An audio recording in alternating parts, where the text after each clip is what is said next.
चार वैदिक साहित्यों में से जो सबसे पुराना वैदिक साहित्य है उसे वेद कहा जाता है। और हमारे यहाँ चार वेदों की कल्पना किया गया है, ऋग्वेद, सामवेद, यजुर्वेद और अथर्ववेद।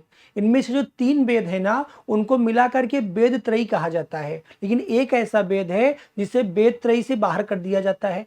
क्यों बाहर कर दिया जाता है, ये अक्सर चर्चा का विषय बना रहता है। देखेंगे हमारे यहाँ जो ऋग्वेद है, सामवेद है और यजुर्वेद है, इन तीनों को मिलाकर के वेद त्रयी कहा जाता है। लेकिन जो अथर्ववेद है ना, उसे वेद त्रयी से बाहर कर दिया गया है। इसके पीछे रीजन ये है कि चारों वेदों का उद्देश्य मानव को सुख प्राप्त करना और ईश्वर को प्रसन्न करना है।